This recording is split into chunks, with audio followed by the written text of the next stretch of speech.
N'est-ce pas? Il loue Dieu dans les maisons. Amen. Ça, c'est un principe que beaucoup d'églises ignorent aujourd'hui.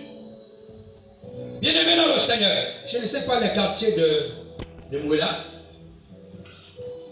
Il y a les quartiers qui sont éloignés de cette église. N'est-ce pas? Y a-t-il des chrétiens qui habitent dans ces quartiers? Quels sont les chrétiens qui sont loin d'ici? Loin. Vous voyez les taxis? Je aussi, marcher. Mais c'est loin. N'est-ce pas? Bien aimé dans le Seigneur, il y a beaucoup de chrétiens qui souffrent pour aller là où il y a le culte. N'est-ce pas? Pourquoi? Parce qu'en fait, nous voulons concentrer l'église dans un seul lieu. Le quartier s'appelle comment ici? Mukuna Guala. Notre église se trouve dans ce quartier, mais il y a des gens qui habitent à des kilomètres. Il faut qu'ils viennent à l'église. Il faut que les reines de semaine, ces personnes viennent. Bien aimé, c'est une souffrance. Il t'amène avec moi. Amen. Bien aimé, il y a les chrétiens qui souffrent. Parce qu'ils doivent quitter un lieu pour aller là où il y a l'église. La réunion va terminer à 20h. Quelqu'un qui habite à 5 km d'ici, fait comment? Parfois on se retrouve, il n'a pas d'argent pratique pour venir à l'église. Alléluia. Il a bien quand il faisait quoi dans les maisons? Il rompait le pain. Oui. Dans la maison. Oui. Et prenait leur nourriture avec joie. Amen. Et simplicité de simplicité de cœur. Il y a ce qu'on appelle les familles de croissance. Dites avec moi les familles de croissance.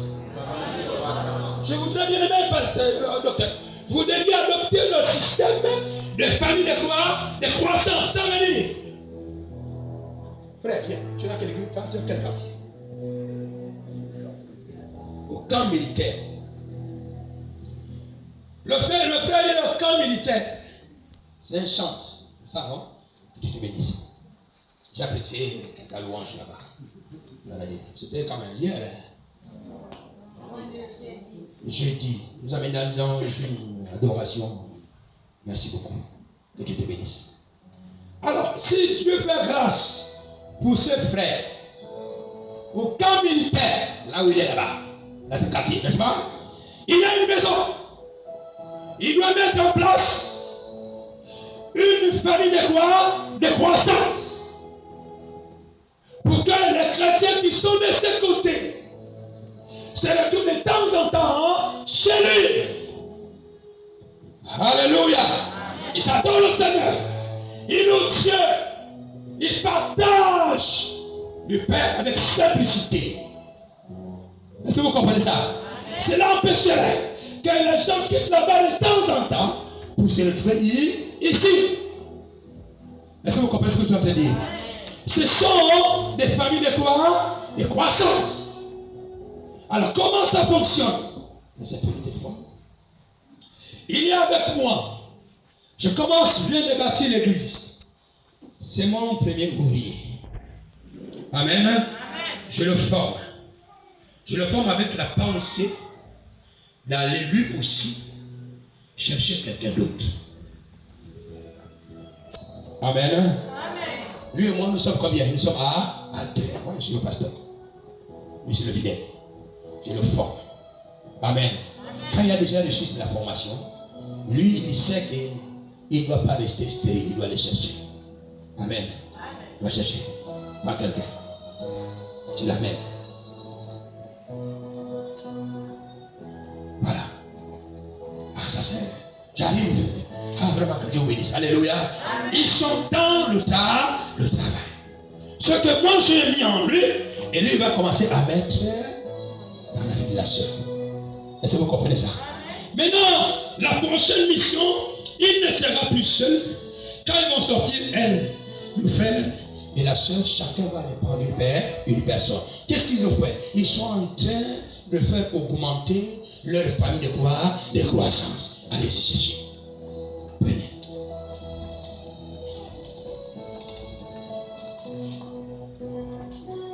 Alors, qu'est-ce que vous constatez? Le groupe est en train de grandir. Alléluia. Il était là-bas avec moi, n'est-ce pas? Alors, quand qu'est-ce qui se passe? J'arrive, dit mon frère, je le mets chef de ce groupe. Est-ce que vous comprenez ça? Lui, de temps en temps, doit venir rendre compte au pasteur. Là-bas, ce groupe-là, ce n'est pas pour aller faire des délivrance. Ce n'est pas pour aller prophétiser. Vous devez rompre votre paix, partager, avoir l'amour autour de vous. Parce qu'il y a des gens qui ont du mal à mettre le pied à l'église, mais peuvent venir dans votre maison. Est-ce que vous comprenez ça? Là-bas, ton rôle, ce n'est pas pour faire la délivrance sur ces gens-là. Si tu as des cas de délivrance là, c'est le pasteur que tu vas voir. Est-ce que tu comprends ça? Parce que parfois ils veulent changer, ils veulent faire les activités qui se font aller à l'église dans la famille de croissance. Non, il faut éviter ça.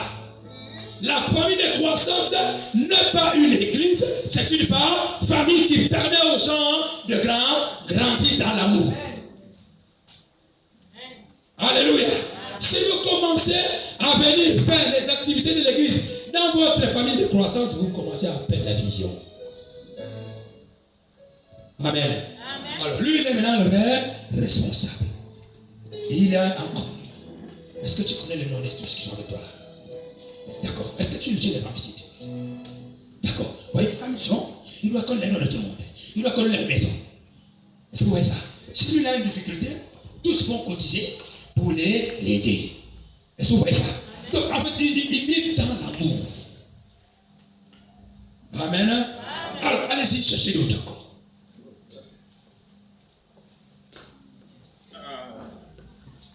Et chacun a la mission d'amener une personne. Voilà.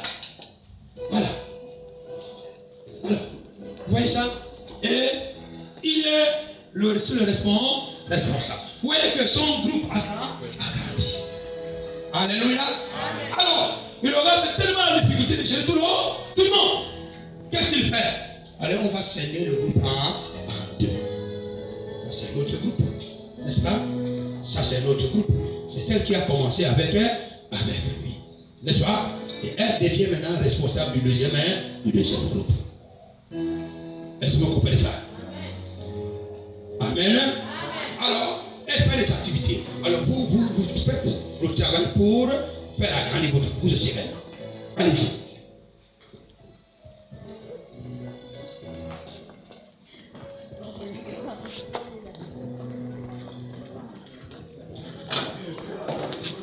Vous voyez comment ça fonctionne?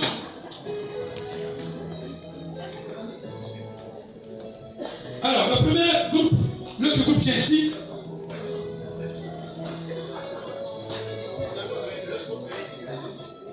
Voilà, vous devez connaître. Amen. Vous voyez ça? Alléluia. Alors, quand j'arrive maintenant ici, vous voyez, l'église est en train de grandir. N'est-ce pas, non? Toutes ces personnes-là qui sont dans les quartiers sont les fidèles de Béthanie. Le pasteur est ici. Amen. Alors, lui, de temps en temps, il vient rendre compte. Elle aussi vient rendre compte. Venez, comment ça marche pour là-bas? Non, c'est moi qui me pose la question. C'est moi le pasteur. C'est pour que me rendre compte. Comment ça marche pour là-bas? Ça va bien? D'accord. Et toi aussi, ça va? Voilà, ok. Vous avez des problèmes, des difficultés dans votre groupe? Pas de problème, ça va? Vous parlez bien? D'accord, mais quel est le projet que vous avez dans votre groupe là? Qu'est-ce que vous pouvez faire? Il n'y a rien? Vous n'avez pas de projet pour l'instant? Ça va? D'accord, ok. Alors, comme vous êtes déjà des responsables, je vais prendre bien. Quand tu vas partir, hein, tu vas prendre une personne qui doit être seconde. Ok? Donc c'est la même chose. Ok? Alors, allez-y. Vous voyez comment ça se passe? Maintenant, lui, quand il prend très bien le travail que vous faites, et lui maintenant, je vais le détacher, il va être le superviseur général. C'est-à-dire qu'il supervise là-bas, il supervise là-bas. Est-ce que vous voyez ça? Celui-là viens, il rend compte. Frère, il rend compte. Et lui dit, mais il rend compte. Alléluia. Alléluia. C'est tout vu à mes yeux. Alors il va venir un jour. Voilà, il me dit, ah vraiment, viens. Il vient avec la soeur. Il vient lui, mais depuis qu'elle est à l'église, elle ne fait rien. Elle est dans le groupe, elle dérange les autres. Hein? Il dit, ma soeur, je suis venu pour travailler. C'est quelqu'un qui t'a amené sur moi. Alors, si c'est quand vous retournez là, qu'elle ne suit pas les consignes de chasse de ton groupe. Est-ce que vous comprenez ça? Parce que vous ne pouvez pas être avec quelqu'un qui bloque votre groupe. Donc, est-ce que ça va tout changer? Oui, pasteur. Ok. Donc, quand tu parles, il va veiller sur toi. Si demain, il vient me dire que ça n'a pas marché, prends la responsabilité de chasse. Parce que ton objectif, c'est de faire grandir ton groupe. Amen. Vous les partez. Et ensuite, allez-y encore chercher d'autres. Rapidement.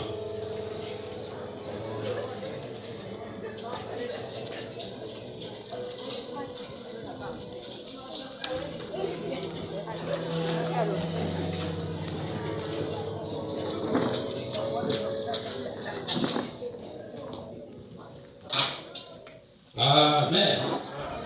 Voilà, vous voyez, l'église a grandi. N'est-ce pas?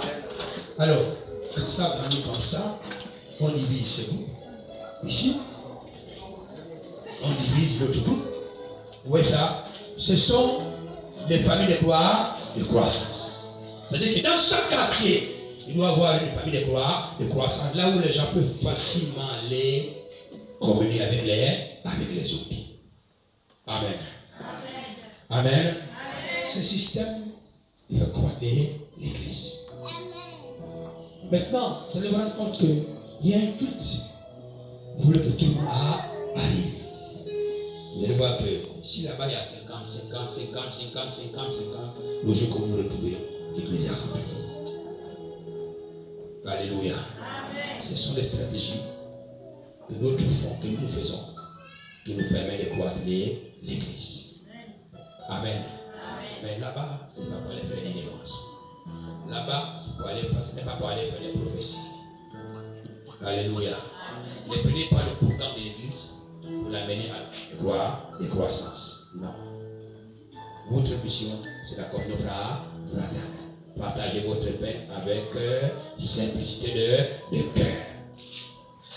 Quand quelqu'un a un problème, eh bien, vous l'aidez. Acclamons le Seigneur.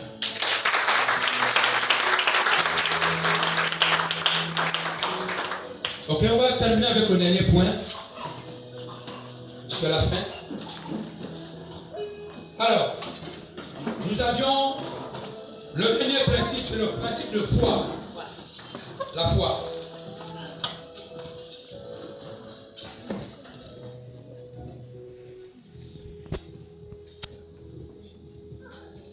Dans tout ce que nous venons de démontrer tout à l'heure, il faut la foi. Amen. Ce n'est pas facile, hein? Comme je l'ai dit tout à l'heure, quand on part, on vient. Non, ce n'est pas facile. Il faut démontrer la foi. Amen. Principe de foi. Principe de foi. De Pierre 1, le verset 3 à 9. On va lire ce passage. On va comprendre ce que la foi doit faire dans la vie de Pierre, chapitre 3. Non, 2 Pierre 1, pardon, verset 3 à 9. 2 Pierre 1, verset 3 à 9. 2 Pierre chapitre 1, verset 3 à 9. Attends frère, je voudrais que chacun ouvre sa Bible. On va lire, c'est le dernier verset. Et puis ensuite, je vais illustrer cela par quelque chose que vous allez comprendre. Le bien. Tout le monde est à la page? Alors on y va. Comme sa divine puissance Comme sa divine puissance nous nous a donné tout ce qui contribue à la vie. Nous a donné tout ce qui contribue à la vie Et à la piété. et à la piété Au moyen de la connaissance. et au moyen de la connaissance De celui qui nous a appelés par sa propre gloire et par sa vertu, lesquels nous assurent de sa part les plus grandes et les plus précieuses promesses, afin que par elles vous deveniez participants de la nature divine, en fuyant la corruption qui existe dans le monde par la convoitise. À cause de cela, faites tous vos efforts pour joindre à votre pour foi ajouter à votre foi la vertu, la vertu, à la vertu, la science, à la science, la tempérance, la tempérance, à la tempérance, la patience, à la patience, à la patience, la piété, la piété, à la piété, l'amour fraternel, la charité. Oui. Car si ces choses sont en vous, vous, et ils sont avec abondance, elles ne vous laisseront point oisifs, ni stériles, pour la connaissance de notre Seigneur Jésus-Christ. pour la connaissance de notre Seigneur Jésus-Christ. Mais celui qui en qui ces choses ne sont point, Mais celui qui en qui ces choses ne sont point est aveugle. Il ne voit pas Il loin. ne voit pas loin. Et il a mis en oubli la purification de ses anciens péchés. Amen. Amen. Amen. Le principe de foi est un principe important dans l'œuvre de Dieu, même dans notre vie chrétienne. Tout ce qu'on peut démontrer, s'il n'y a pas la foi, vous ne pouvez pas les obtenir. Dans Hébreux chapitre 11, on va se dire, or, sans la foi, il est impossible d'être agréable à Dieu. Et celui qui s'approche de Dieu doit croire que Dieu existe. Alléluia. Tout ce qui a été dit dans tous les principes qu'on nous a enseignés de croissance, bien aimé dans le Seigneur, ce principe marche avec la foi. Amen. Sans la foi, vous n'allez pas décoller. Vous allez comprendre que c'est difficile. Vous allez voir que ces choses-là, c'est impossible. Vous allez trouver les gens qui disent non, mais attends, voilà, c'était un terrain difficile. Bien aimé dans le Seigneur, il n'y a pas de terrain difficile. Si Dieu t'a dit c'est là où tu dois bâtir, il sait que tu es capable. Pas de terrain difficile. Amen. Amen. Il dit sa divine puissance nous a donné tout ce qui contribue à la vie. Nous avions tout. Il avait mangé tout. Il a encore j'ai tout. Et même pour vivre dans la vie, Dieu nous a tout donné. Mais pourquoi d'autres réussissent et d'autres ne réussissent pas? C'est ça la question. On a tous reçu une seule mesure de foi. Le docteur n'a pas reçu plus de foi que toi. Dieu nous a donné tous une seule mesure. Mais à chacun de faire grandir la mesure de foi que Dieu a reçue du Seigneur. Alléluia. D'autres font grandir cette mesure, il y en a qui ne vont pas grandir. Amen. La foi que moi j'ai reçue, c'est la même que vous. Amen. Il y a quelqu'un qui a reçu la même mesure de foi que moi. Non, regarde-lui en face, dis que tu as reçu la même mesure de foi que moi. Alléluia. Mais pourquoi ta foi ne fonctionne pas? Tu as reçu la même mesure. Alléluia.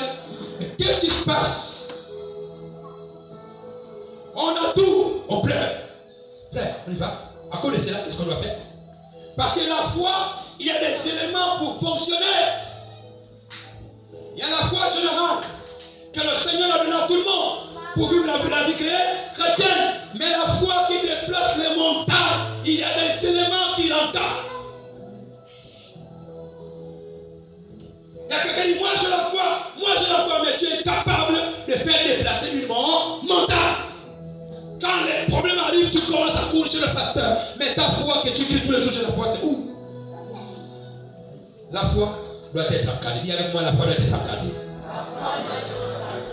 Bien aimé, soutenant que la simple foi pour ça, tu vas abandonner les chrétiens.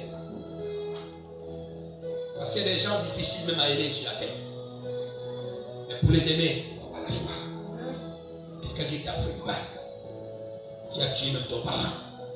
Mais Dieu dit que tu l'aimes. Waouh! Il faut avoir la foi pour l'aimer. N'est-ce pas? Alors, qu'est-ce qu'il faut faire? À cause de cela? À cause de cela, faites tous vos efforts. Il dit quoi? De faire quoi?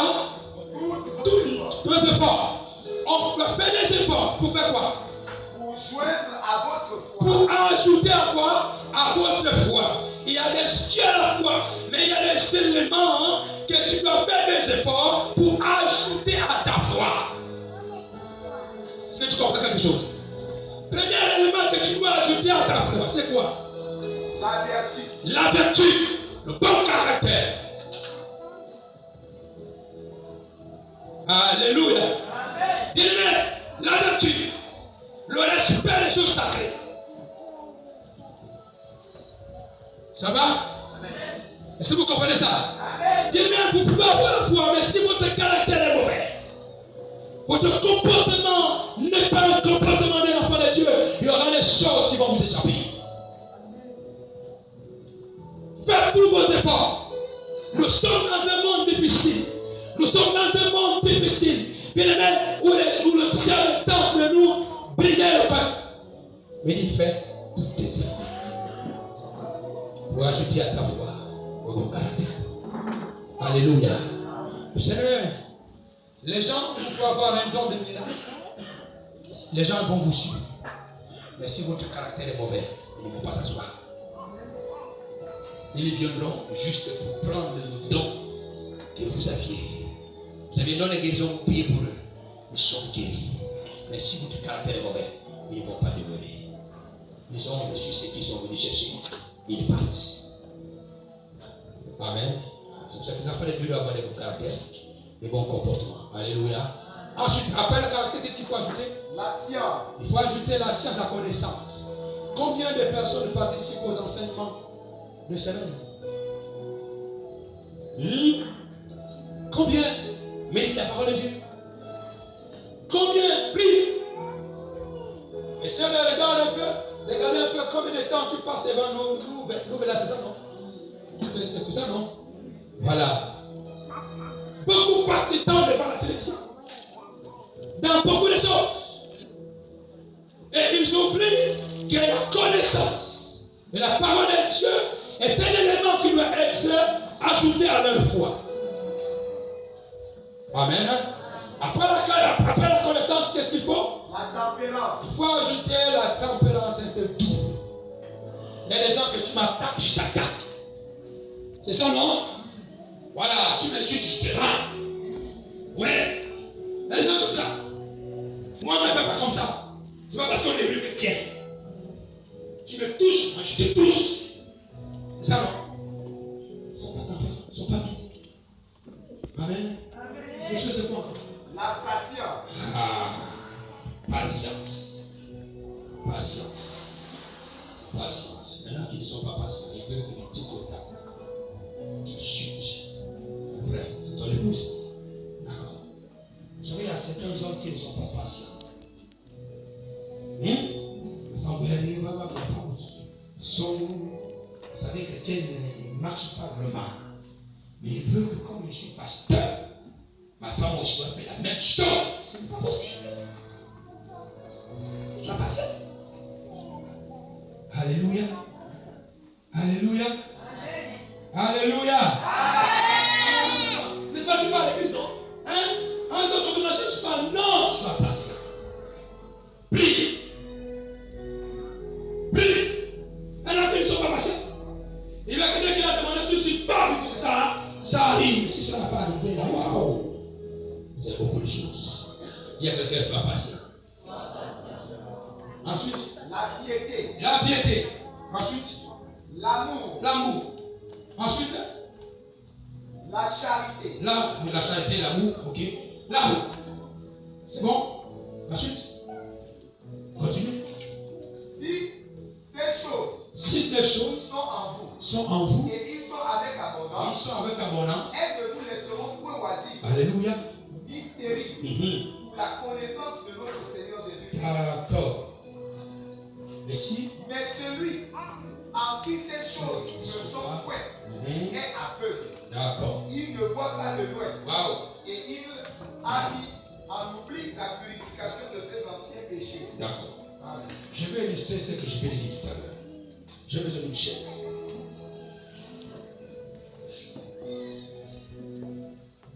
C'est bon, c'est celle-là.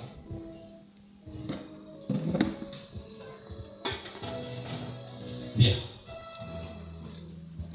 Posez la chaise là. Assois-toi. Bien-aimé, vous pouvez avancer.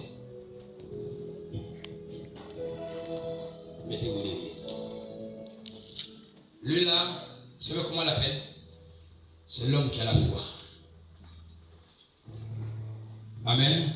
Amen. Ce que je viens de dire tout à l'heure, ça illustre quelqu'un qui dit qu'il a la foi. Il a la foi. Et ça, c'est l'obstacle qu'il doit déplacer. Amen. Amen. Il doit déplacer cet obstacle. Il est gros, non? Il est gros. Il fait le soulever, il va le mettre jusqu'au plat. Il a la foi. C'est pas vrai. Frère, tu as la foi? D'accord. Alors, tu as un obstacle devant toi. Il faut que cet obstacle-là, tu l'enlèves. N'est-ce pas? Alors, prends le frère, soulève-le, et tu vas le déposer là-bas. Merci.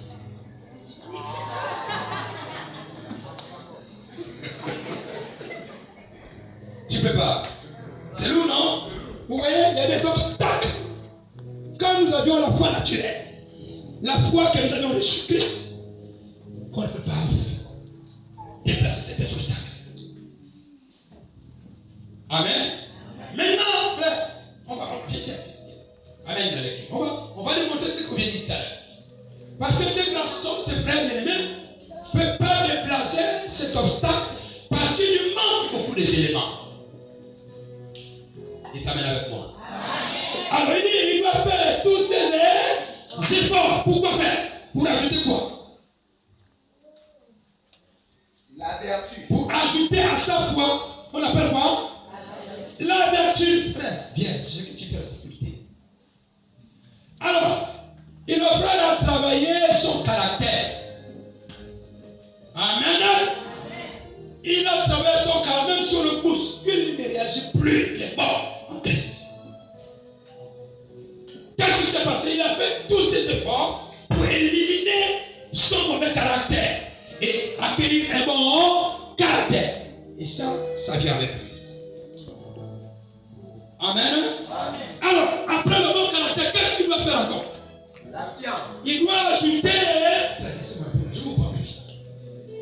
Il est quelqu'un qui est devenu assidu aux enseignements. Amen. Il n'avait pas la connaissance. Il lit maintenant la Bible. Il prie maintenant. Alléluia. Amen. Il a le bon caractère est arrivé. Il a la connaissance. Mais ce n'est pas encore tout. Alléluia.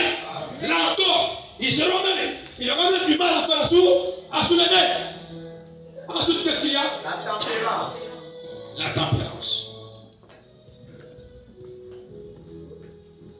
Il n'y a pas.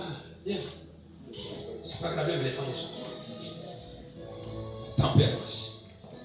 Elles sont toujours tempérance. N'est-ce pas? Ensuite. La patience. Il a la patience, bien. Bien. Le frère est devenu, commence à devenir patient.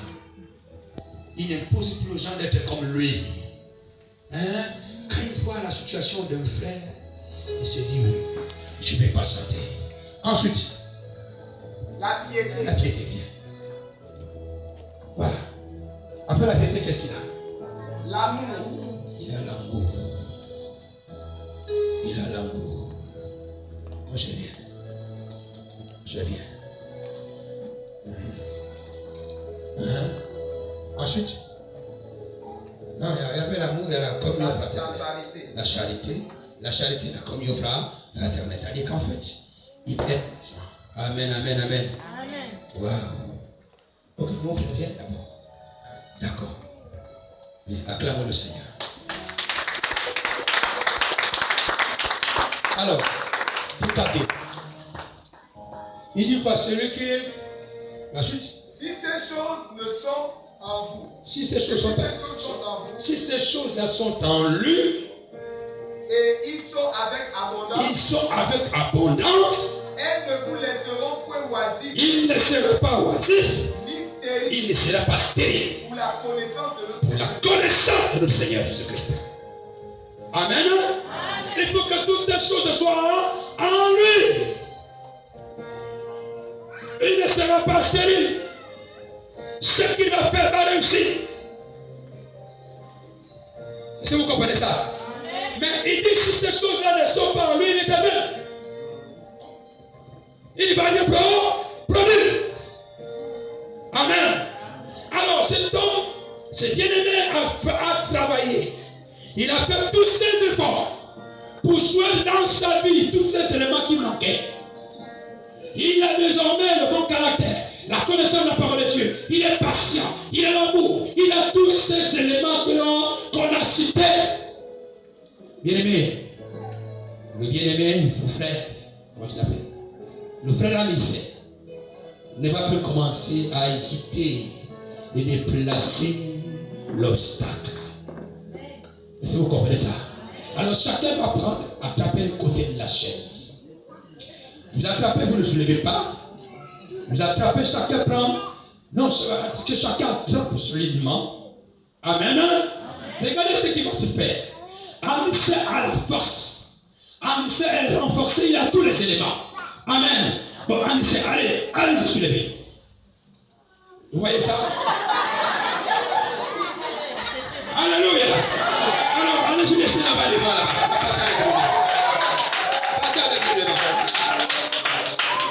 Vous voyez, non? Vous voyez, non? Vous voyez, non? Alléluia. Revenez. Vous voyez? Alors, laissez-lui venir là au sol. Déposez-le là.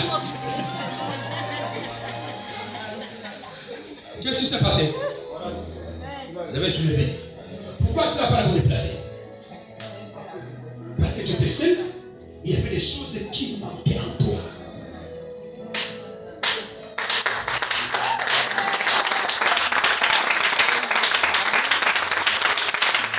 Alléluia. Certaines choses sont difficiles à soulever. C'est parce que tous ces éléments manquent en nous. Nous voulons vivre chrétiens comme on veut. Nous voulons marcher pour marcher. Mais Dieu dit il y a des éléments qui doivent finir ta foi. Tu peux être chrétien, vivre le mauvais comportement, ne pas vivre la parole de Dieu, ne pas vivre nos enseignements. Allez, s'il te plaît. Dites Amen avec moi. Donc chacun va, après ce moment, chacun va rester à travailler certains caractères qui manquent dans sa vie. Si tu ne pries pas, apprends, travaille. Prie, insiste. Même si tu fais 30 minutes, 10 minutes, 15 minutes, insiste, tu vas prier. Alléluia. Même si tu as des occupations qui se continuent sur l'heure de la prière et la réunion de l'enseignement, laisse les occupations, va, apprends. Parce qu'il y a des choses qui sont un obstacle dans ta vie que tu dois déplacer. Alléluia. Amen. Est-ce que ça va pour tout le monde ce matin? Est-ce qu'on est ensemble ce matin? On élève au Seigneur. Ce sont des éléments qu'on a besoin dans notre vie. De se lever et tomber debout. Chacun va prier Dieu. Certainement, il y a des obstacles dans ta vie. Que tu veux certainement abandonner à cause de cet obstacle. Mais je t'ai donné le secret ce matin. Si tu ne transportes pas, tu ne soulèves pas ces choses. C'est parce qu'il y a ces éléments qui manquent dans ta vie. Et tu dois voir à partir de ce matin quel est le domaine de ta vie que tu dois améliorer. Est-ce c'est dans le caractère? Est-ce c'est dans la prière, dans la méditation de la parole de Dieu, dans la connaissance? Est-ce que tu n'es pas fréquent à l'église pour venir recevoir les enseignements? Parce que la première question c'était continuellement au temple. Il y a des choses que tu dois développer dans ta vie. Alléluia. Commence à élever ta voix. Commence à prier Dieu.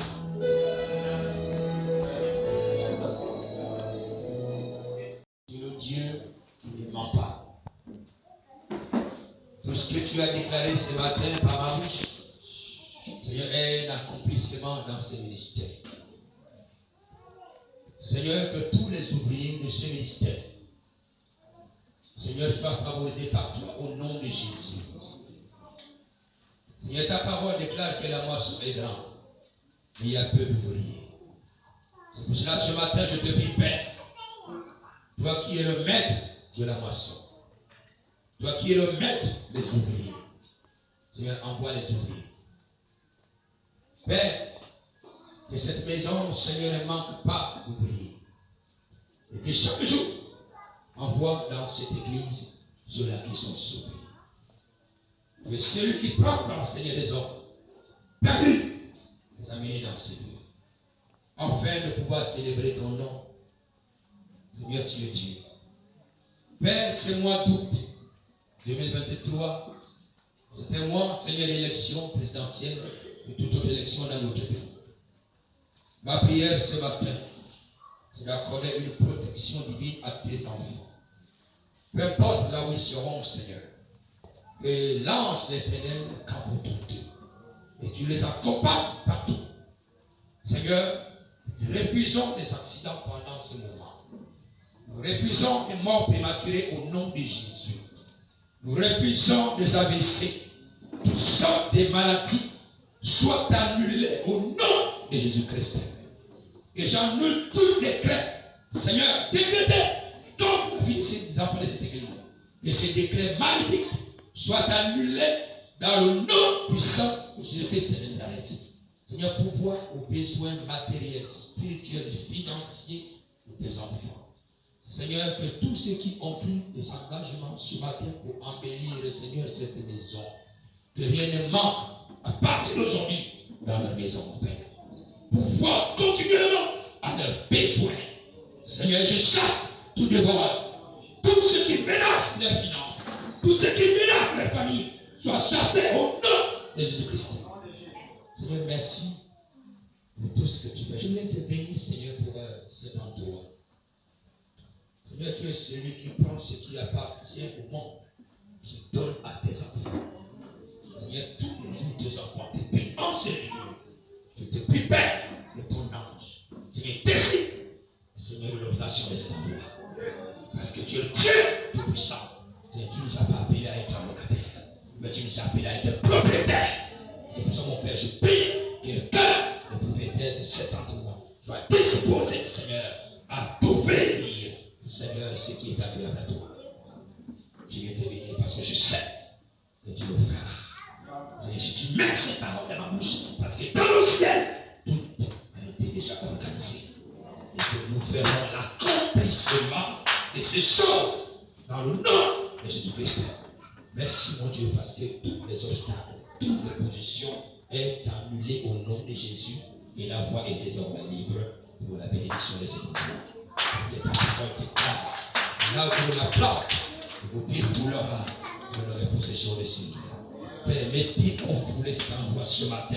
Et je prends possession de cet endroit au nom de Jésus-Christ. Que je sois définitivement pour l'adoration de ton nom, Seigneur. Je te bénis parce que tu es Dieu.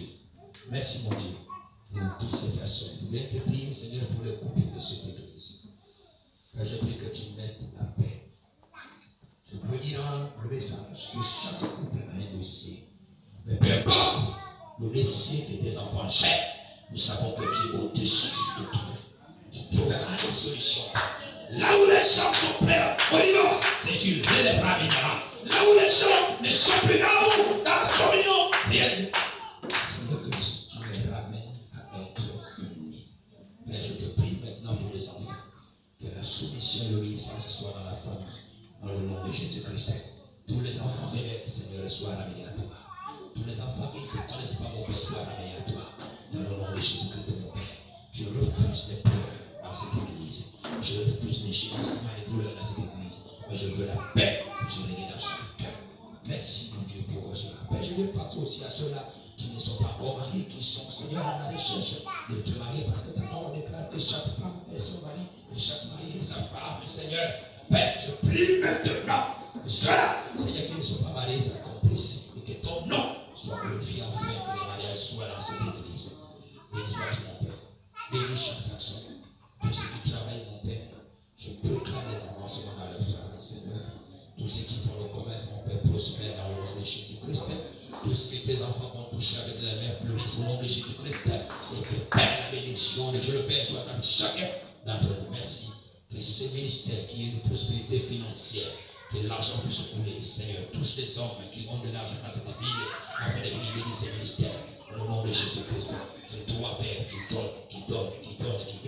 Merci pour ton serviteur et son épouse. Et Seigneur, que je te prie de pouvoir les combler encore les bénédictions, de les remplir encore, de faire affaire de pouvoir perdre ce qu'il faut que tu les accordes. Maintenant, nous tout ton Seigneur, mon Père, nous te prions de vous accompagner parce que tu es le Dieu qui nous accompagne. De l'amour de Dieu le Père, la grâce de notre Seigneur Jésus-Christ, de la communion du Saint-Esprit, c'est que tu puisses chacun d'entre nous maintenant et à jamais. Au nom de Jésus-Christ. Amen.